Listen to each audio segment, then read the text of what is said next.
All right, folks, the fantasy football season is officially done.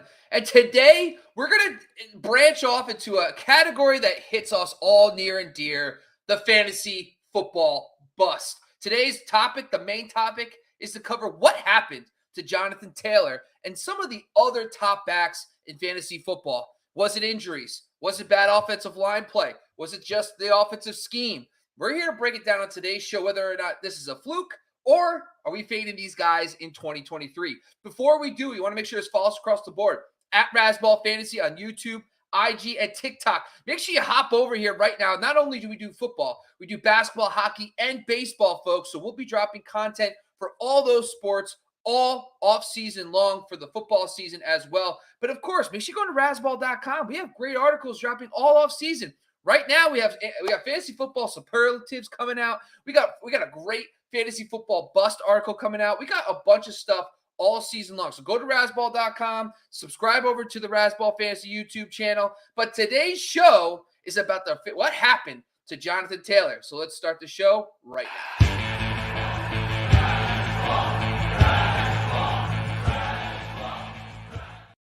All right, we brought the man in, the man who broke down a great article that's coming up on Razzball tomorrow about the fantasy football bust, the running back position, Matthew Styles. Oh, wait, Matt, it's been a little bit. What's going on, man? Yeah, it's been a couple of Sundays since Justin Jefferson and Kirk Cousins ruined Derek and my fantasy football season, and then I figured, okay, it gives the Packers a chance to get in the playoffs, and we all know how that ended up. So brutal. Yeah, Honestly, been a brutal couple of weeks for me, but I actually got, so when I post my waiver wire article, I've got a lot of folks that have been reading the whole season, and they ask a lot of questions. And I always told them, hey, follow up after the season, right? Find the article, follow up, let me know. My guy Rico Suave went 2-0 in his finals and won both of his titles. So he shouted out to Razzball and to me for the article. So it's good to have our readers and our followers go ahead and chime in with the victories at the end. Yeah, and honestly, it's great to see, man. Honestly, I got to tell you, I'm disappointed in your Packers, man. Honestly, like, you can't lose that game. I mean, like, what is going on? Like, all the finger stuff with Rodgers, all the moving parts at receiver, the issues at everything going on, it did not matter anymore. You had one game to win at home against the Lions. You have no business losing that game. Do you feel this is Aaron Rodgers' last game, or do you think it's going to – or do you even want to see Jordan Love? What's the deal there for the Packers fans? Well, so the Jordan Love effect is if they bring him back next year, it costs them $20 million. So $20 million, if they bring him back, means you probably got to play the kid. In watching Aaron Rodgers for as many years as I've watched him, loved him, but we've admitted on this show, right? Even I have. He's petty, right? He's just this different dude. Walking off the field with his arm around Randall Cobb and telling the player from the Lions that he wasn't going to swap jerseys, that he's keeping that one, and just kind of looking at the emptiness in his body language, and with his buddy Cobb, knowing that Mercedes Lewis and Mason Crosby aren't free, and they're both 39 years old. Lazard's press conference or his interview after kind of made it sound like maybe he's already planning his way out of town, and I don't think he's coming back. I think he's done.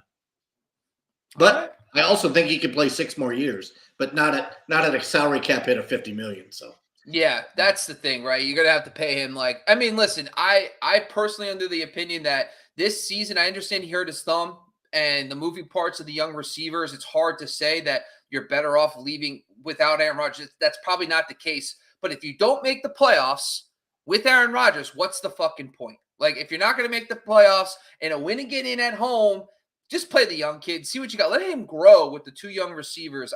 That's what I want to see. Let Rodgers go off somewhere else. All right, let's talk about what happened to Jonathan Taylor. Today's show, I wanted to give the headliner because I feel like a lot of us, just at the end of the year, we all know the guys who hurt us. We all know where they were drafted. We know we took them in the first round, second round usually, and they killed us. But the question is, like, at the end of the year, we have to take a risk before we move on to 2023. We have to figure out what the hell happened. And I want to talk today about a couple running backs, but the key one is Jonathan Taylor.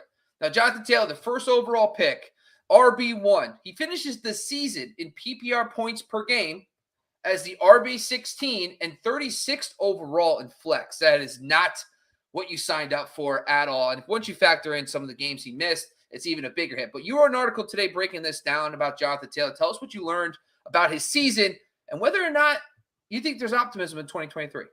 So injuries be damned, right? We're not going to really touch on injuries because they happen every year.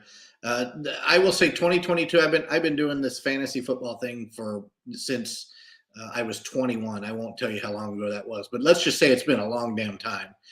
And I'm not sure I've seen a more strange fantasy football season. And with that, and I'm not even going to use his name anymore. I'm so mad at him, right? He's just 1.01. So he's like a binary figure to me right now. And I will tell you, I don't think it's his fault. I think he was a little bit dinged up with his foot or his ankle. But he played through it. When he played through it, he missed a couple of games. Honestly, I think this came down to the Colts really trusting the fact that Matt Ryan could be a solid quarterback that this relatively close to the same guy that took the Falcons to the Super Bowl. When I watch Matt Ryan closely behind a pretty Swiss cheese anemic offensive line with no mobility, right? I put in the article that he was statuesque. He just stood there. Now, something that tells me is maybe Michael Pittman is not as good as Michael Pittman we thought he was. And from there, I don't know what else they had on offense. Right? Paris Campbell, I was high on going into the season. He's not very good in that offense. Michael Pittman didn't look very good. So when you're putting 8 in the box to stop 1.01, he's not going to have a great season. And most of us that went fishing at 1.01, we expected the dude with 18 touchdowns, and it didn't happen. And it didn't get close. And I think if I remember the math that I typed in today, because I'm pretty good at math with a calculator, he was under 80 yards per game when he was fully healthy. And he had 2 games over 90 yards rushing. Two. Yeah. I mean, so the other thing with Jonathan Taylor, though, is like the offensive line play was bad. Like we talk, one of the key things I talk about is adjusted line yards. They were 7th in the NFL in adjusted line yards in 2021. They fell all the way to 22nd. They lost that continuity. That elite offensive line did not show up for him either. And it led to them falling off a cliff in points. They went from 9th to 30th in points scored, yards 16th to 27th. Like, I know we all pretend like Carson Wentz, we all pretend like Matt Ryan was going to be an upgrade. And I'll fell for it a little bit too. But when you're upgrading mid-tier quarterback to top of the mid-tier quarterback, it's better. I'd rather have the continuity. I'd rather have the known of Carson Wentz than putting in Matt Ryan in a new system with new players. And I think that showed this year the most. Like, Matt Ryan was not an upgrade that we thought he was going to be. But also, in hindsight, it's easy to say that. But I think moving forward, unless it's like a Matthew Stafford-esque upgrade or a Tom Brady-esque upgrade, I would prefer continuity personally. That's just my opinion. Yeah, and I'm on the same boat. So I'm not drafting 1.01 in the first round and a half, first 2 rounds, unless what I see happen in the offseason, you and I talked about this right before we went online, unless what I see in the offseason makes a hell of a lot of sense. A solid draft on offensive line. I don't care what their defense does, right? I'd prefer that the defense, they were trailing the whole game and had to throw and run and play offense. But unless I see, like you said, a quarterback that is somewhat mobile and can play the position better than Matt Ryan, I'm probably not going to touch the guy. Now, mind you, if you would have gone into the season saying, I got 1.01 on my roster, like a super flex league, right? Then you come back with Mahomes or Allen or one of Lamar Jackson, and you had Matt Ryan as your second quarterback starting the year super flex, you were ecstatic. You're over the moon. And then you probably didn't win a lot of football games because the guy just was not very good. And I think at one point, and he may have ended the season this way, I think he was the number 1 turnover player in the league. I think he had more turnovers and he had more fumbles plus fumbles lost than any other player in the league. I think the other thing with JT is we don't know right now because we don't know who the coach is going to be. It could be just a whole different situation there. I have to take a wait and see on JT. Because I don't know who's going to, if the head coach, I don't, it's tough to figure out who the Colts are kind of looking at. They're looking at Shane Steichen, like all these guys, the Eagles head coach. If he comes over, you're like, oh, wow, they're a very run heavy approach. Like, that'd be good for him. But until I see who the quarterback is, like you said, there's just so much going on with JT. I'm okay with that. Anything else for JT, or we get ready to move on? Yeah, maybe late second round would be about where I'd feel comfortable in a regular league. But again, it all comes down to what they do in the offseason. Yeah, I'm going to talk about Dalvin Cook. And so when I was looking at this I know he's not the biggest bust. He's not. But he extremely disappointed. He was the RB5, 8th overall. He finished in points per game in PPR 14th running back and 32nd overall. Like, that's a late third round pick value for a guy who we thought, okay, Kevin O'Connell's coming in. You got Justin Jefferson, Adam Thielen. This offense is going to be big time. So I'm thinking to myself, like, Dalvin Cook, by the way, hey, folks, Dalvin Cook played the whole season. He didn't get hurt. Yep. And instead of him becoming even more of a factor in fantasy, he ended up taking a step back. So it really piqued my interest to figure out what the hell happened to Dalvin Cook. And what I found, first of all, is the first thing I noticed I wanted to see was his touches. And his touches came down significantly. So he averaged 21, 25, and 21.8 touches per game the 3 previous seasons with Mike Zimmer and company. This year, he went down to 17.8. So he lost 4 touches a game from last year and almost 8 touches a game from 2 years ago.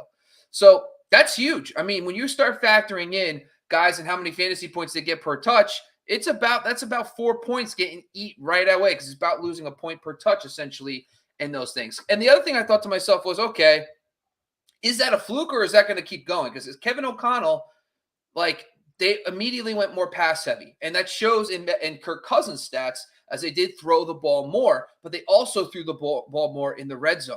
So that's a huge factor here. So when I was looking at the touches, he had 300 touches this year. I was like, oh, shit, that's great. But, like, when you start looking at the 300 touches, his red zone carries went down to 39. Previous year, 45. 2 years ago, he had 64 red zone touches. The premium touches. He only had 6 red zone touchdowns. 2 years ago, he had 13. So right there, you're like, okay, he's getting almost half the red zone carries that he was getting 2 years ago. So right there, it just shows me that not only are they throwing the ball more in general, but they're throwing more in the red zone. That's bad for his potential upside in touchdowns. So I wanted to take a look. The next step was, okay, was he just as efficient? Maybe he just had a poor efficiency season. Well, his .63 fantasy points per carry is right on par with his career, .67. So I was like, oh shit, that's not good. And then the worst part is he scored more fantasy points per reception than he has in the past 3 seasons. So every time he caught the football, it wasn't like he was just getting caught and catches the ball, gets tackled for 5 yards. No, he actually had a very efficient season generating fantasy points per reception. So that worries me a little bit because the problem is Dalvin Cook next year is probably going to be a first-round pick again. People are going to try to bet on him again. And knowing this information in my mind, I don't want him in the first round. Now, granted, could he have a little more positive direction in the touchdown scoring category? Maybe.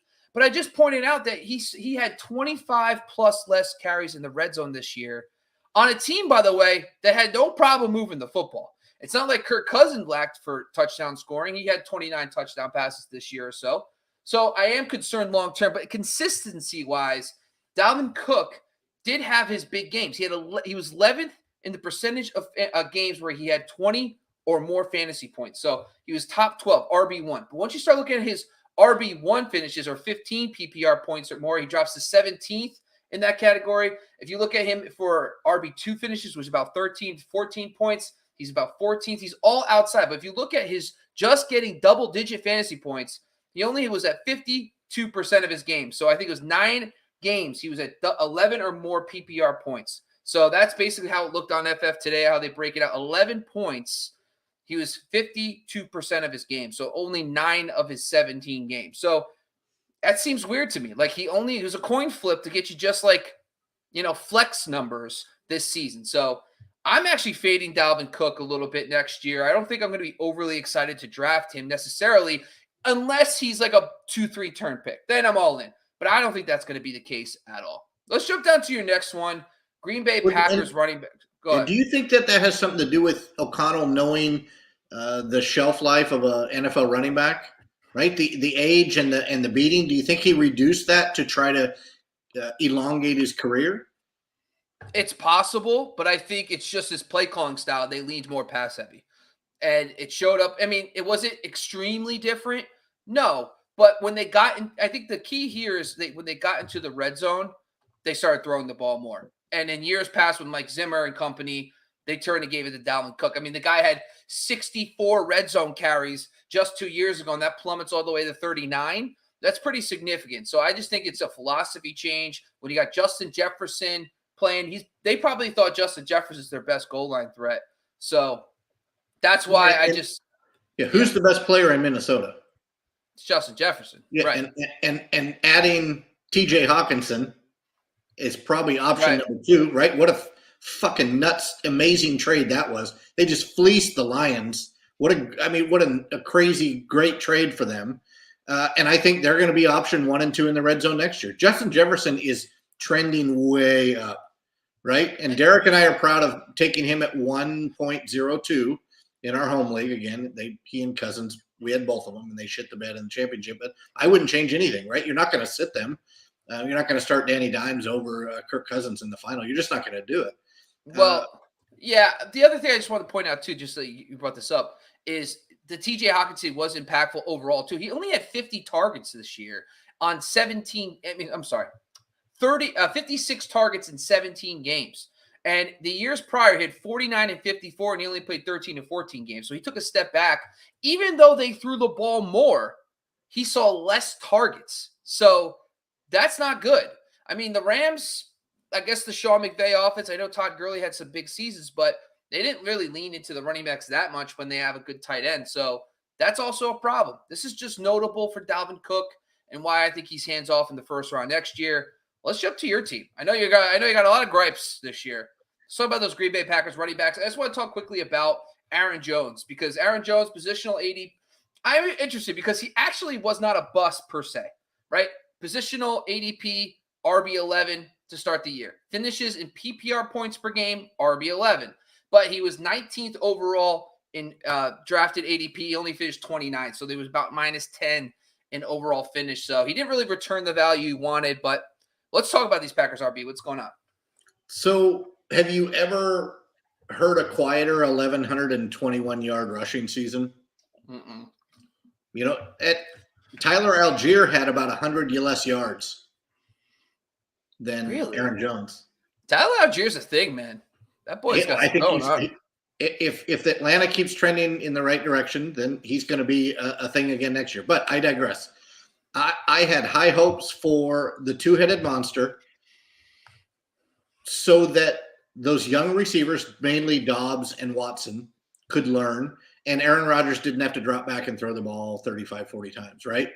And Corey Dillon was – or Corey, did you hear that? Freudian slip. Corey Dillon. Yeah. Who was an awesome fantasy player during his time. But A.J. Dillon didn't really get the run that he should have until they went on the run where they won like the 4 or 5 games in a row. And then he was starting to get more and more carries. He was getting the touchdowns, and he was running when it was cold, right? 250, 265-pound dude in the cold. People aren't going to want to tackle him after a while. But I watched Jones play, right? Every game I watched. And he would pop off a couple of runs, and then he'd disappear for half a quarter. So the story out of Green Bay that I've read, and whatever, if you want to call them insiders or pontificators out of Green Bay, is that his foot he was in a lot more pain because of his foot than what he would let on. And he would go over and he would get treatment. He would get taped. He would get all those things. But I would watch the flashes of Aaron Jones and think, all right, that's the guy. Keep running the football. And then Matt LaFleur or Aaron Rodgers, one of the two, calls the 40-yard bomb on 3rd and 1. And I've watched them do this for years. I don't get it. I think that Jones is a safe pick around where he was drafted this year. I'm good with him, and I probably moved Dylan up a little bit higher than where I had him this year, and I didn't have him anywhere where I drafted him because I think he went higher than where I wanted to take him, right in that dead zone, that running back zero area and the dead zone area, and he was gone before that. Now he probably underperformed for where he was drafted, but I'm good with both. I'm good with Jones after a year of sitting, and especially if it's Jordan Love.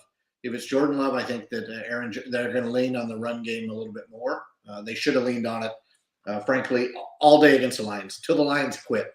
All the Lions were doing is playing spoiler in the last week, and if they would have just kept running and running and running and running, sooner or later in that cold, the Lions would have shown us that they're the Lions and they would have quit. But every time this happened during the year, they would run, and then it would just disappear. So, LaFleur's not going anywhere. I don't think they're going to change anything coaching staff wise unless they get rid of Joe Barry, which they probably won't because it's the right decision to get rid of him. So they won't do it. But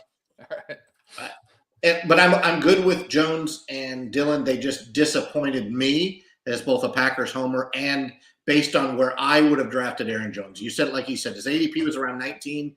He finished around 29. I'm okay with taking him anywhere in that 19 to 29 window. I'd be ecstatic at 29, and I'd probably be happy at 19, depending on what wide receiver I picked up right before that. Yeah, the Packers really just didn't get many carries inside the 5. I mean, that's what Dylan's specialty is, right? He only had 10 this year. They only had 13 as a team, which is previous 3 years, 21, 17, 19. So, I mean, that's significant. But he did score a bunch down the stretch. It just seems like 30 yards and a touchdown. And when he scores a touchdown, he's like a flex player, which is stupid. Like, if a guy scores a touchdown, he needs to be like an RB1 borderline. But when he gets 35 yards and a touchdown, that's still like in PPR, he was still like a flex guy. Yep. So he had 7. He had 7 touchdowns in a really good stretch. But outside of that, he was pretty nondescript, non-existent. He was just a dude, right? Yeah. And by the way, I write in the article, go look at Tony Pollard. You would have rather had Tony Pollard 6 rounds later than A.J. Dillon.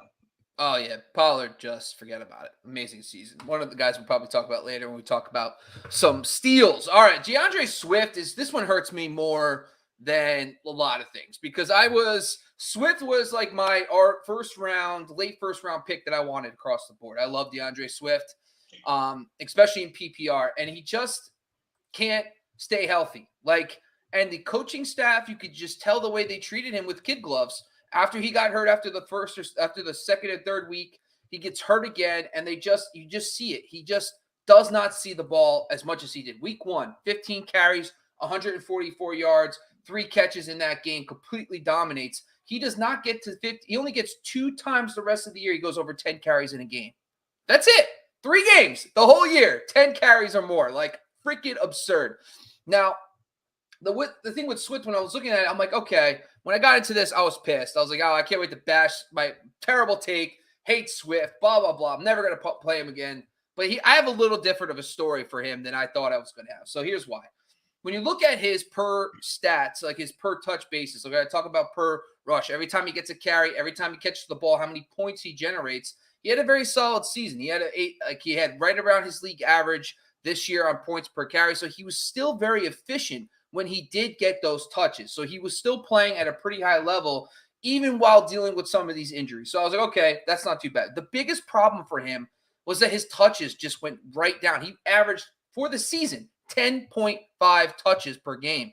That's not going to get it done, especially for a first-round pick, let alone a guy like 10.5 touches per game is like a guy you don't even want to draft in the middle rounds, let alone the first or second round. That's a huge problem because it went up to 16.4 just the year before.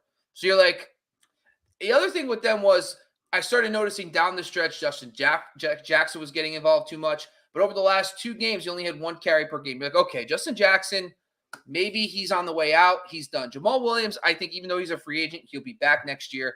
Personally, I just think he's too valuable to them as a team. The other thing that really worries me about DeAndre Swift, though, long-term, is that Jamal Williams dominated carries inside the 5. He led the NFL with 33. DeAndre Swift had 4. That's not a good percentage. When you're not getting those high value touches, it's going to be really tough for you to get double-digit touchdowns in a season when you're relying on scoring from the 20-yard line. It's not going to work as well. So it does put pause to me on DeAndre Swift because I know Jamal Williams is going to dominate those carries. Now, here's some things that I did like about Swift. His consistency rankings were kind of similar when it came to scoring elite numbers or 23 points. I'm sorry, 21 points or more in PPR. He was 14th amongst all running backs in producing those elite games. He was 14th in RB1 games, 18th in RB2 games, 16th in fantasy, 11 points, PPR points or more. So 61% of his games. So somehow, unlimited touches, this guy is still putting up 11 PPR points per game. I don't know how. I'm like, okay. So it gives me some optimism for him that, yes, even though he was drafted as the RB9, 16th overall, he finishes the RB17 in PPR points per game, finished 41st overall, that I'm interested in seeing where he lands next year. If he's in the third round, I can find myself talking myself into DeAndre Swift because as long as Ben Johnson's back, there's continuity on that offense. Jared Goff, they play a lot of games indoors, so Goff's usually good. So I like that. They have a great offensive line, and I think there's enough to go around. Granted, now you got Jameson Williams. You got Amon-Ra St. Brown. I mean, I can't wait for Irv Smith to come over and do a little revenge on TJ Hawkinson, maybe. I don't know. But anyway, that's just a random fun fact. But here's my final thought on DeAndre Swift. Over the last few games, so he did get hurt. He was removed from the injury report heading into week 12. This is key because that's where things started changing for the better for him. He averaged 8.2 carries, 4 receptions per game. So his touches went up to 12.2, but he averaged 14.5 PPR points per game. That's pretty legit numbers. Like that's borderline RB1 numbers again. So even on the limited touches, this guy's putting up 14.5 PPR points. So I say to myself, okay, I can't give up on Swift just yet, but I am a little concerned about the end of the year because of the touches. But I do think that if he falls to the third round, I'll be taking some DeAndre Swift.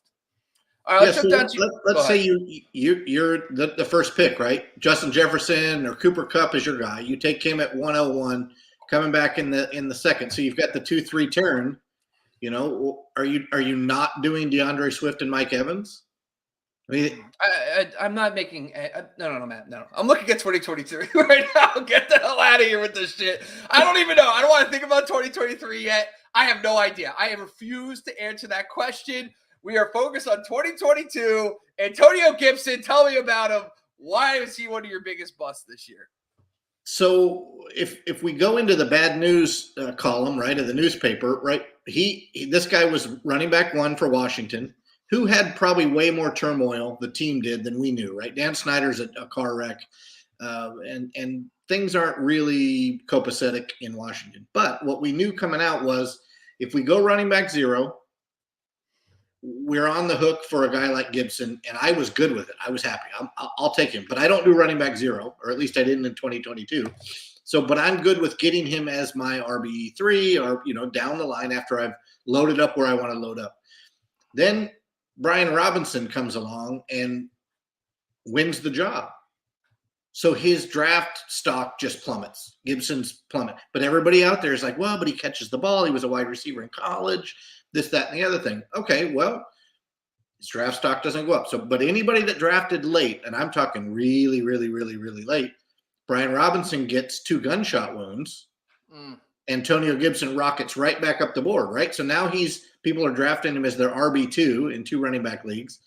Next thing you know, he shits the bed. Now, I went back and looked at his numbers. His numbers are relatively consistent with what he's done in the past.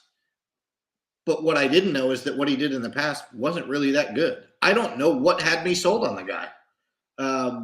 Maybe because he's so young.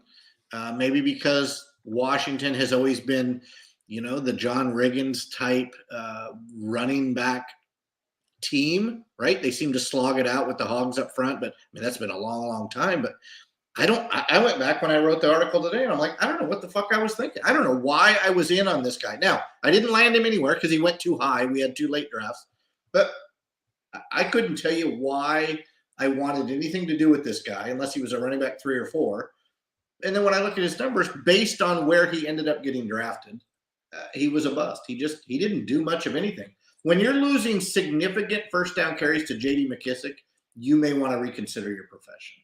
And McKissic was out so much too. Like it's like he easily. So I'll tell you what it was for me 2 years ago. It was for me was that Norv Turner and Scott Turner are the bell cow running back guys. They were the ones that launched CMC into superstardom when he came over in 2018. They, LT, you name LT, the original LaDainian Tomlinson, not LT Lawrence Taylor, which is the original LT, but LaDainian Tomlinson, like Norv Turner, Emmitt Smith, like you name it. Norv Turner had so many bell cows that he also utilized in the passing game elite-wise. And you have this kid who's a college receiver. You're like, oh, this is 2 + 2 = 4. Let's ride.